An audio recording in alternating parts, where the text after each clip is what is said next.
کہ وہاں فرمایا گیا تھا کہ تین جو سب سے بڑے بڑے گناہ ہیں، والذین لا يدعون مع اللہ الہا آخر، وہ لوگ کہ جو اللہ کے ساتھ کسی اور الہ کو پکارتے نہیں ہیں، کسی اور سے دعا نہیں کرتے، ولا يقتلون النفس التي حرم اللہ الا بالحق، نہیں انسانی جان کو قتل کرتے ہیں جسے کہ اللہ نے محترم قرار دیا ہے مگر حق کے ساتھ، یعنی کوئی قانون کی دفعہ ان کے اوپر لاگو ہو جائے تو بات دوسری ہے۔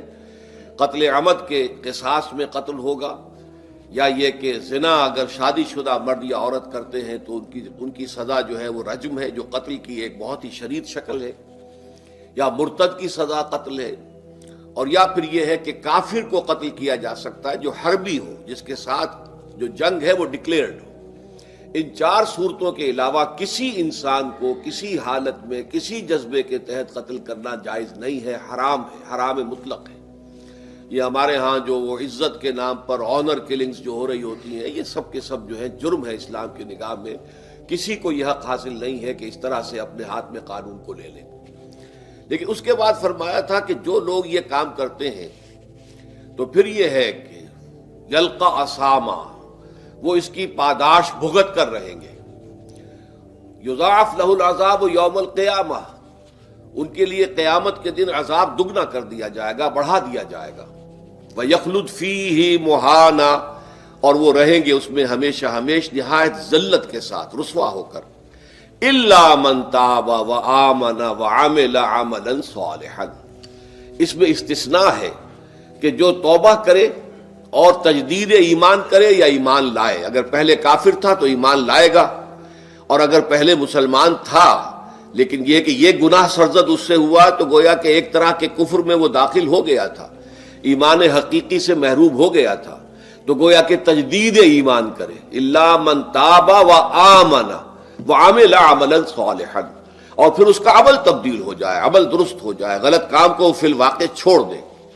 فاولئک یبدل اللہ سیئاتہم حسنات، تو یہ وہ لوگ ہیں کہ اللہ تعالیٰ ان کی برائیوں کو بھلائیوں سے بدل دے گا۔ یہ بات جو ہے بہت بلند ہے، اس میں اللہ تعالیٰ کی طرف سے وعدہ جو ہو رہا ہے کہ فاولئک یبدل اللہ سیئاتہم حسنات وکان اللہ غفورا رحیما ومن تاب وعمل صالحا، پھر دوبارہ تکرار کے ساتھ یہ بات آ چکی ہے، جو توبہ کرے اور پھر عمل اچھا کرے، فإنہ یتوب الی اللہ متابا، تو وہ ہے جو حقیقت میں توبہ کرتا ہے اللہ کی جناب میں جیسے کہ توبہ کرنی چاہیے، عمل میں کوئی تبدیلی نہ ہو اور توبہ کی تسبیح ہوتی رہے۔ استغفر اللہ ربی من کل ذنب واتوب الیہ، آپ نے 10 تسبیحیں کر دی، 1000 مرتبہ کہہ لیا، یہ سب زیرو ہے اللہ کی نگاہ میں۔ ذکر کا ثواب مل جائے گا کہ اتنا وقت آپ نے اللہ کا نام لیا ہے، اللہ کا ذکر کیا ہے، اس کا ثواب تو ملے گا، لیکن یہ توبہ نہیں ہے، اس سے کسی گناہ کی معافی کا کوئی سوال نہیں ہوتا، اس سے برائیوں کے بھلائیوں میں بدلنے کا کوئی امکان نہیں ہے، اس سے اس کی سزا سے بچنے کی کوئی سبیل نہیں ہے۔ اب سورہ تحریم میں خاص طور پر ایک خاص جو پس منظر ہے اس کے اعتبار سے یہ آیت آ رہی ہے، یا ایھا الذین آمنوا توبوا الی اللہ توبۃ نصوحا، اے وہ لوگوں جو ایمان لائے ہو، اے ایمان کے مدعیوں، دعوے داروں، توبہ کرو اللہ کی جناب میں، لیکن وہ توبہ خالص ہونی چاہیے، توبۃ نصوحا۔ اس سورہ مبارکہ کے پس منظر کو نوٹ کیجئے تو اس میں ایک خطائے اجتہادی کہہ لیجئے حضور سے ہو گئی تھی صلی اللہ علیہ وسلم، اگرچہ وہ خطا جانب خیر میں تھی، اچھے کام کے لیے تھی، برے کام کے لیے نہیں تھی، کہ آپ نے اپنی ازواج مطہرات کی دل جوئی کے لیے ایک شے جو اللہ کی طرف سے آپ کے لیے حلال تھی اس کو استعمال نہ کرنے کی قسم کھا لی، تو اس پر حضور کو روکا گیا، یا ایھا النبی لم تحرم ما احل اللہ لک تبتغی مرضات ازواجک، اے نبی کیوں آپ اپنے اوپر حرام ٹھہراتے ہیں وہ شے جو اللہ نے آپ کے لیے حلال قرار دی ہے؟ کیا آپ اپنی بیویوں کی رضا جوئی کے لیے ایسا کر رہے ہیں؟ واللہ غفور الرحیم، اللہ غفور ہے، رحیم ہے، اللہ نے آپ کی اس خطا سے درگزر کیا ہے، لیکن قد فرض اللہ لکم تحلۃ ایمانکم، اللہ تعالیٰ نے راستہ تمہارے لیے کھول دیا ہوا ہے کہ ایسی قسموں کو کھولا جا سکتا ہے، جس کے لیے کہ سورہ مائدہ کے اندر کفارہ دے دیا گیا۔ تو گویا کہ حضور کو یہاں حکم دیا جا رہا ہے کہ آپ اپنی اس قسم کا کفارہ دیجئے، قسم کا، اور یہ جو قسم ہے اس کو کھول دیجئے۔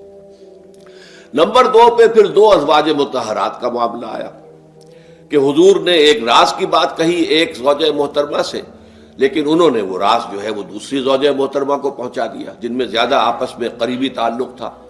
تو گویا کہ یہ بھی ایک طرح سے خیانت ہو گئی، اس لیے کہ راز جو ہے وہ تو ایک امانت ہوتا ہے، اور خاص طور پر عائلی زندگی میں میاں بیوی کے درمیان کے جو معاملات ہوتے ہیں وہ تو بہت ہی رازداری پر مبنی ہوتے ہیں. اس لیے ان میں سے کوئی چیز جو ہے جس کو خاص طور پر کہا گیا ہو کہ یہ ایک راز کی بات ہے، یہ تم سے کہہ رہا ہوں، کسی اور سے کہنا نہیں ہے، تو اس میں جو غلطی ہوئی ہے وہ بھی ایک بڑی غلطی تھی حضرت عائشہ صدیقہ رضی اللہ تعالی عنہا ان کی. تو ان دونوں کے پس منظر میں پھر تیسری بات آئی کہ اہل ایمان اگر تم غافل ہو اپنے اہل و عیال کی طرف سے اس اعتبار سے کہ ان کا کردار کیسا بن رہا ہے، وہ اللہ کے بندے ہیں یا کوئی غلطیاں کر رہے ہیں، خطا کر رہے ہیں، تو دیکھو یہ تم ان کے ساتھ جو ہے وہ محبت نہیں کر رہے، عداوت کر رہے ہو.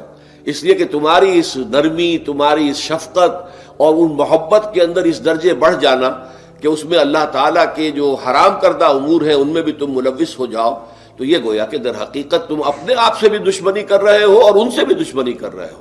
اپنے آپ سے دشمنی کر رہے ہو کہ تمہاری عاقبت خراب ہوگی، ان سے دشمنی کر رہے ہو کہ ان کی اگر تربیت غلط ہو جائے گی تو گویا کہ وہ جہنم کا نوالا بنیں گے.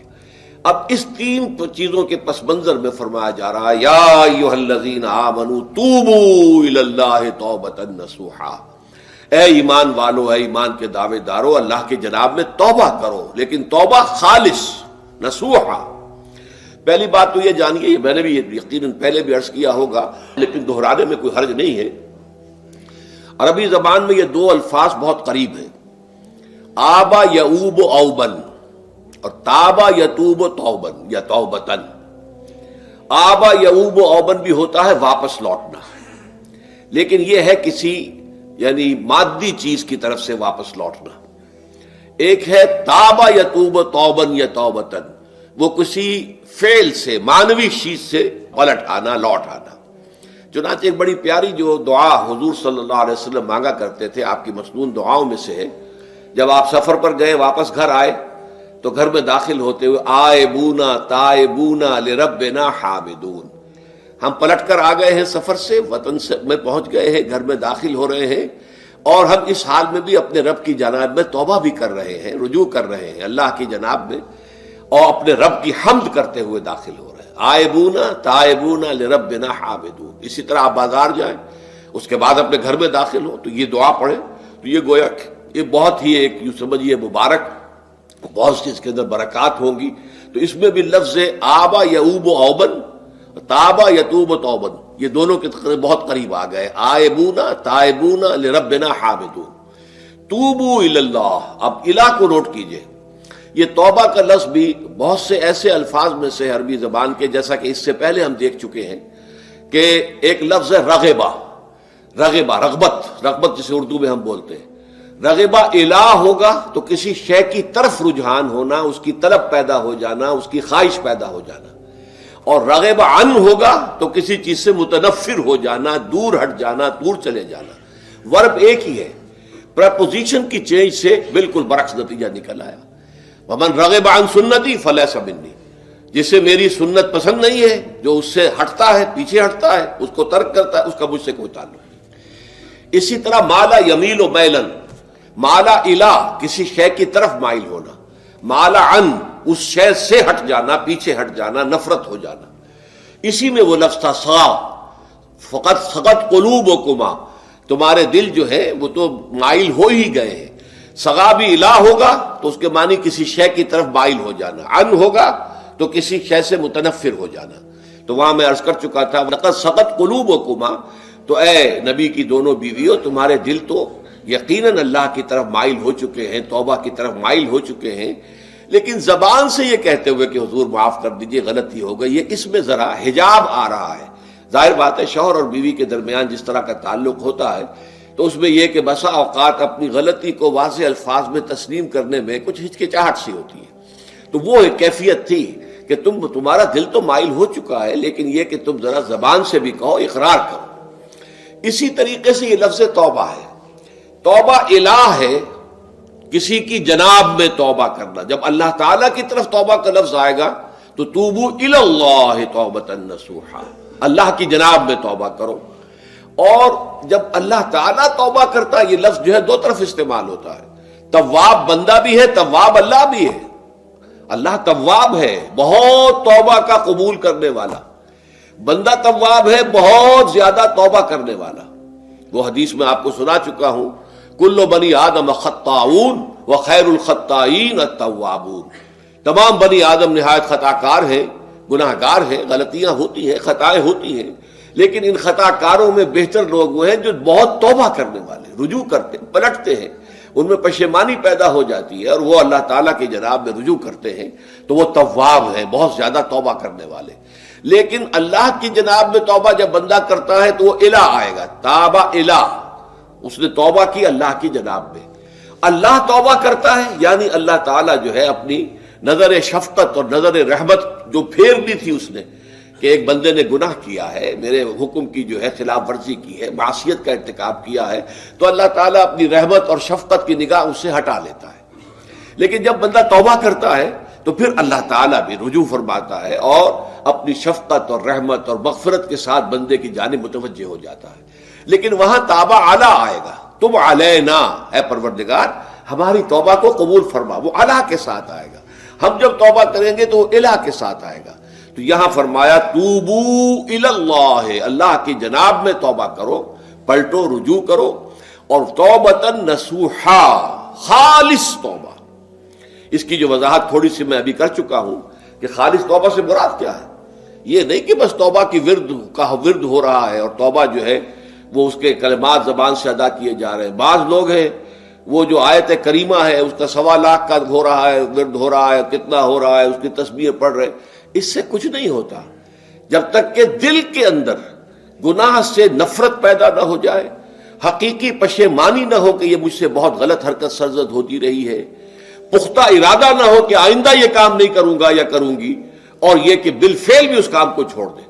یہ 3 شرطیں کم سے کم ہیں ان چیزوں میں کہ جو حقوق اللہ میں سے اللہ تعالیٰ کے حقوق، ان میں کوتاہی ہوئی ہے، ان میں غلطی ہوئی ہے، اس میں انسان نے کسی معصیت کا ارتکاب کیا ہے، تو 3 شرطیں۔ حقیقی پشیمانی نمبر 1، جس کے لیے میں نے اقبال کا شعر آپ کو سنایا تھا جو بالکل نوجوانی کے دور میں انہوں نے کہا تھا، اور کسی، اب میں نام بھول رہا ہوں، کوئی بہت بڑے شاعر تھے، استاذ تھے، اساتذہ، استاذ الشعراء، انہوں نے کہا تھا کہ میاں صاحبزادے اس عمر میں اور یہ شعر اس قدر اونچا شعر ہے کہ موتی سمجھ کے شان کریمی نے چن لیے قطرے جو تھے میرے عرق انفعال کے۔ انفعال کہتے ہیں شرمندگی کو، کہ میں جب شرمندہ ہوا کہ میں اللہ کی جناب میں یہ کیا حرکت کر بیٹھا، تو اس سے میری پیشانی پر جو پسینے کے قطرے رونما ہوئے، اللہ تعالیٰ نے ان کو موتی سمجھ کے چن لیا۔ اللہ تعالیٰ کو بندے کی توبہ سے اتنی خوشی ہوتی ہے۔ وہ حدیث بھی میں آپ کو سنا چکا ہوں کہ تم اندازہ کرو، ایک شخص ہے کہ جو ایک ریگستان میں لقودق صحرا میں سفر کر رہا تھا، اس کا ایک اونٹ تھا جس پر وہ سفر کر رہا تھا، اسی پر اس کا جو بھی راستے کا کچھ کھانا وانا تھا، خوراک تھی، وہ بھی، اس کی پوٹلیاں بھی تھیں اور پانی کی چھاگل بھی بندھی ہوئی تھی۔ تھوڑی دیر کے لیے وہ ایک درخت کے سائے میں بیٹھ گیا استراحت کے لیے، وہ اسی میں آنکھ لگ گئی اس کی۔ اب جب آنکھ کھلی تو دیکھا کہ اونٹ غائب ہے۔ اب اونٹ گویا کہ اس کی زندگی کا واحد سہارا، کہاں جائے گا اب بغیر اونٹ کے؟ اس دوڑا دائیں بائیں، شمال جنوب مغرب مشرق، سب میں کہیں جہاں تک وہ کر سکتا تھا اسے کہیں اونٹ نظر نہیں آیا۔ تو پھر وہ اسی درخت کی سائے میں آ کر بیٹھ جاتا ہے موت کے انتظار میں کہ اب تو موت ہی آئے گی، نہ کھانے کو کچھ، نہ پینے کو پانی، نہ سواری کہ میں کہیں یہاں سے نکل سکوں۔ اچانک دیکھتا ہے کہ وہ اونٹ تو کھڑا ہوا ہے اور وہ سامان بھی موجود ہے۔ تو اس میں فرط مسرت کی وجہ سے خوشی اتنی شدید ہوتی ہے اسے کہ وہ کہنا تو یہ چاہتا ہے اے اللہ میں تیرا بندہ ہوں، تو میرا رب ہے، لیکن وہ کہہ یہ بیٹھتا ہے اے اللہ میں تیرا رب ہوں، تو میرا بندہ ہے۔ یعنی اتنا وہ اپنے اس میں حواس کھو بیٹھتا ہے خوشی کی وجہ سے۔ اتنی ہی خوشی ہوتی ہے اللہ تعالیٰ کو اپنے کسی گناہ گار بندے کی توبہ سے۔ اب آپ اندازہ کیجئے، یہ ہے جو تشبیہ حضور صلی اللہ علیہ وسلم نے توبہ کی عظمت کے لیے بیان کی۔ تو اس کے حوالے سے، اور میں آپ کو فلسفے کے طور پر بھی بتا چکا ہوں کہ بہت بڑی غلطی جو ہے، جیسے ان دونوں صورتوں کا جو مرکزی مضمون میں نے بتایا تھا کہ خاندانی زندگی میں 2 انتہائی کیفیات پیدا ہوتی ہیں، یا میاں بیوی کی موافقت نہیں ہو رہی تو آخری حد ہے طلاق، یا یہ ہے کہ اتنی محبت ہو گئی ہے کہ محبت کی وجہ سے شریعت کی حدود کے اندر رد و بدل ہو رہا ہے۔ تو پہلے کے موضوع کے اوپر سورہ طلاق ہے اور دوسرے موضوع کے اوپر سورہ تحریم ہے۔ تو طلاق کے معاملے میں بھی عیسائیوں سے جو بہت زیادہ غلطی بہت بڑی سرزد ہوئی وہ یہ ہے کہ حضرت عیسیٰ نے یہ فرمایا تھا کہ جو شخص اپنی بیوی کو طلاق دیتا ہے گویا کہ ناحق، وہ گویا کہ اس سے زنا کرواتا ہے، یعنی یہ کہ طلاق ہو گیا اس کو، اب وہ بیچاری جو ہے وہ بے شوہر کے ہے، عام طور پر مطلقہ سے کوئی شادی نہیں کرتا، تو اب اس کے فتنے میں مبتلا ہونے کا امکان موجود ہے، وہ زناکاری پر آمادہ ہو سکتی ہے، تو اس جس شخص نے اسے غلط طلاق دی تھی در حقیقت وہ ذمہ دار ہوگا اس زناکاری کا جو وہ کر رہی ہے۔ یہ اصل میں ایک اخلاقی تعلیم تھی جس کو کہ انہوں نے قانونی سمجھ لیا اور طلاق کا دروازہ بند کر دیا، حالانکہ شریعت موسوی میں طلاق کا راستہ کھلا تھا جیسے شریعت محمدی میں، کہ اگر کوئی صورت ایسی ہے کہ مزاج نہیں مل رہا ہے تو ٹھیک ہے، علیحدہ ہو جاؤ، سیپریشن کا راستہ کھلا ہوا ہے۔ اگرچہ اللہ کو حلال چیزوں میں سب سے زیادہ ناپسند طلاق ہے، اللہ چاہتا یہی ہے کہ یہ بندھن بندھ جائے تو بندھا رہے ساری عمر، لیکن یہ کہ یہ بھی نہیں ہے کہ گھر کے اندر چخ چخ ہوتی رہے، چپکلش چلتی رہے، گھر کے اندر چین نہ رہے، راحت نہ رہے، باہمی اعتماد نہ ہو اور پھر بھی وہ بندھن بندھا رکھا جائے، اس کا کوئی فائدہ نہیں۔ تو قانون وہ تھا لیکن اخلاقی تعلیم یہ تھی، جیسے حضور نے فرمایا ابغض الحلال عند اللہ الطلاق، لیکن ساتھ ہی میں نے وہ حدیث بھی آپ کو سنا دی کہ جو شخص اپنی بیوی کی جو بھی اس کی روش ہے اس سے سخت نالاں ہے، شکایتیں کرتا پھرتا ہے دوسروں سے، طلاق نہیں دیتا، تو اللہ تعالیٰ اس کی دعا سنتا ہی نہیں کہ جب میں نے تمہارے لیے راستہ کھلا ہوا تھا وہ تم اختیار نہیں کر رہے۔ تو یہی معاملہ در حقیقت عیسائیوں نے اس حد تک بڑھایا کہ حضرت آدم اور حوا سے جو خطا ہو گئی تھی وہ خطا جو ہے وہ تو ہر انسان دنیا میں جو آتا ہے تو خطا کار ہے، وہ اپنے آباء و اجداد، اپنے اماں حوا اور اپنے ابا آدم کی خطا لے کر اپنے ساتھ پیدا ہو رہا ہے، تو گناہ گار ہے۔ Man is sinful from the very birth. اب اس کا کیا علاج ہو پھر؟ وہ تو اس کا علاج ڈھونڈا کہ اللہ نے اپنا اکلوتا بیٹا زمین پر بھیج کر اور اسے ان لوگوں کی طرف سے کفارہ بنا لیا کہ جو ہمارے اس بیٹے پر ایمان لے آئے۔ یہ سارا عقیدہ بنائے فاسد علی الفاسد کیوں ہوا؟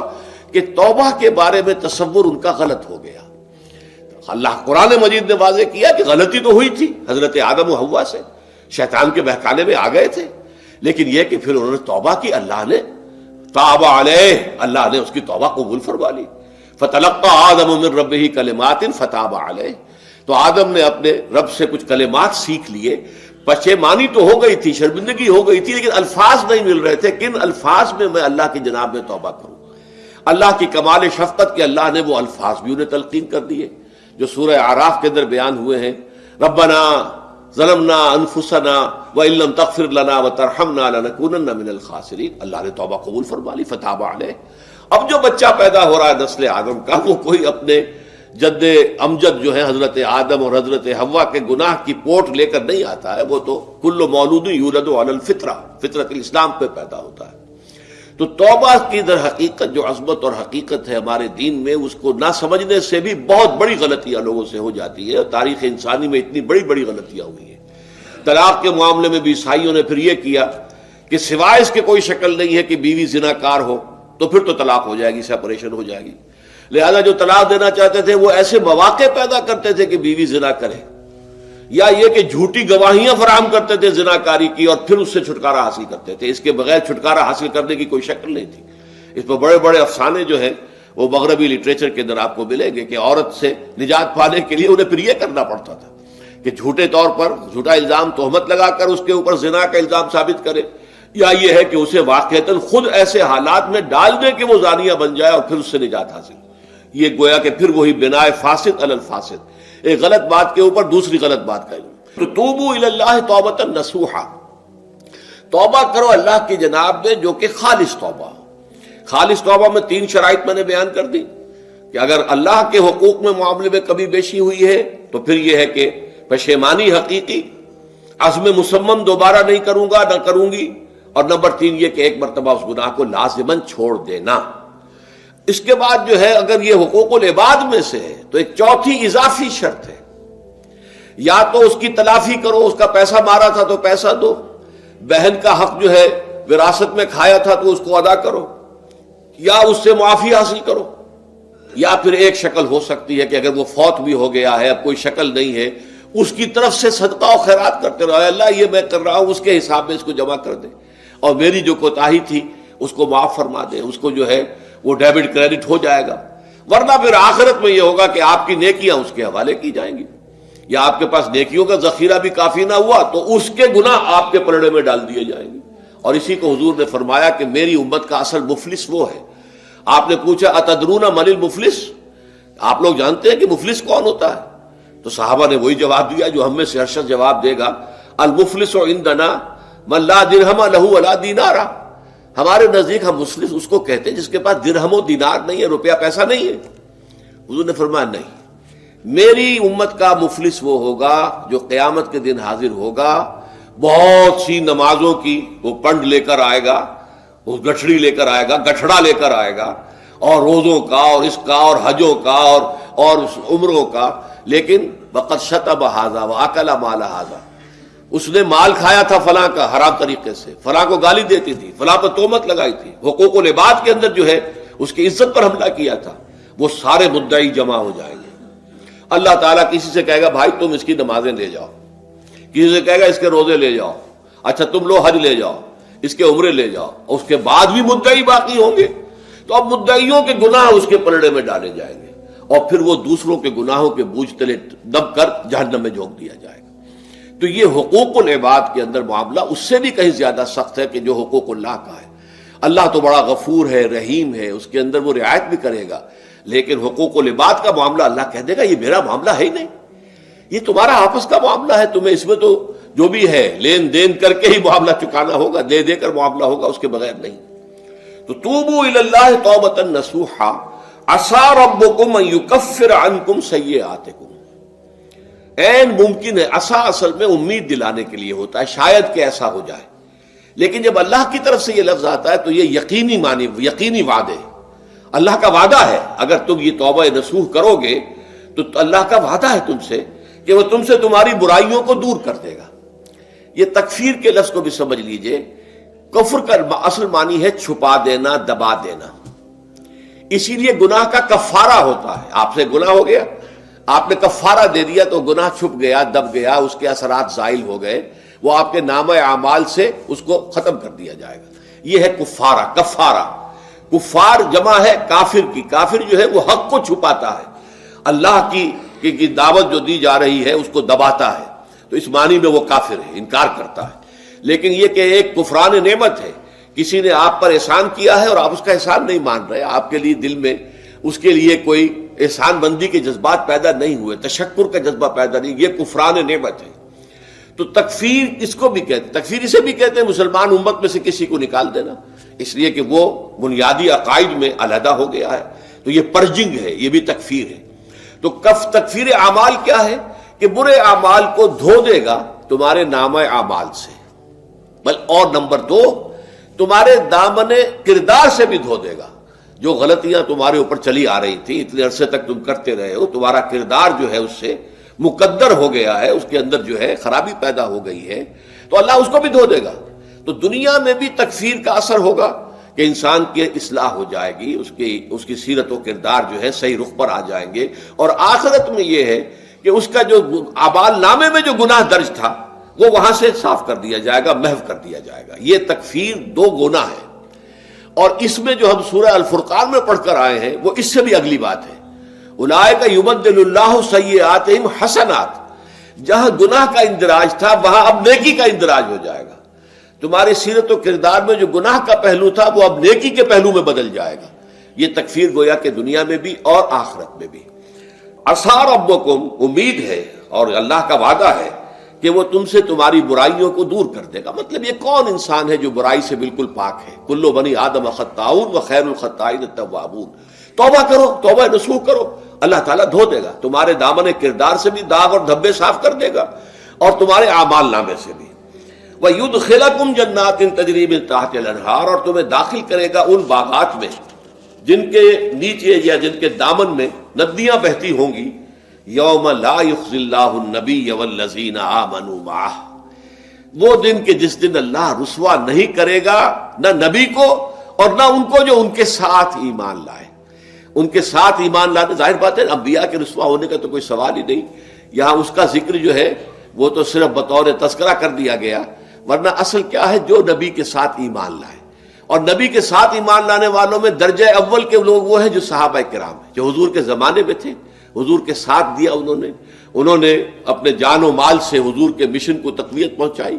جہاں حضور کا پسینہ گرا وہاں اپنی خون کی ندیاں بہا دی، اپنی جانیں دے دی. تو وہ ہے اولین. لیکن اللہ تعالی ہمیں بھی ان میں شامل کرے، اس لیے کہ جیسے کہ سورہ بقرہ کی جو آخری سے پہلی آیت ہے اس کے اندر بیان فرمایا گیا کہ آمن الرسول بما انزل الیہ من ربہ والمؤمنون، ایمان لائے رسول محمد صلی اللہ علیہ وسلم اس چیز پر کہ جو ان کے اوپر ان کے رب کی طرف سے نازل کی گئی، اور ایمان لائے صاحب ایمان. وہ صاحب ایمان سب کے سب شامل ہو جائیں گے. تو قیامت کے دن اللہ تعالیٰ رسوا نہیں کرے گا. یوم لا یخزی اللہ النبی والذین آمنوا معہ، جس دن کہ اللہ تعالیٰ رسوا نہیں کرے گا نہ اپنے نبی کو صلی اللہ علیہ وسلم اور نہ ہی ان کو کہ جو ان کے ساتھ ایمان لائے. اور یہ آخرت کی رسوائی جو ہے بہت بڑی رسوائی ہے. دنیا کی رسوائی انسان جو ہے اس کو بہت ہلکا سمجھے، آخرت کی رسوائی بہت بڑی ہے. پوری خلق خدا جہاں جمع ہوگی، پوری انسانیت جمع ہوگی، تمام آدم سے لے کر آخری انسان تک جمع ہوں گے، اور وہاں اگر رؤوس الاشہاد ہمارا پردہ چاک کیا جائے، ہمارے گناہوں کو جو ہے اعلان کیا جائے، تو وہ کتنی بڑی رسوائی ہوگی. اسی لیے یہ دعا مانگتے رہنا چاہیے، اللہم ربنا اجرنا من خزی الدنیا والآخرہ، اے اللہ ہمیں بچا لے، دنیا اور آخرت دونوں کی رسوائی سے بچا لے. دنیا کی رسوائی یہ ہے کہ آپ کی کسی غلط کام کا چرچا ہو جائے، دنیا کے اندر پھیل جائے، آپ کی جو ہے عزت جو ہے وہ داغدار ہو جائے، اس سے بھی اے اللہ بچا لے، پردہ ڈال دے. جیسے کہ حضور نے لفظ استعمال کیا اللہ یتغمدنی ربی برحمتہ، اللہ یہ کہ میرا پروردگار مجھے اپنی رحمت کی چادر تلے ڈھانپ لے. اللہ تعالیٰ دنیا میں بھی ہمیں ڈھانپے رکھے اور آخرت میں بھی ڈھانپ لے. تو یہ خزی دنیا والآخرہ، اے اللہ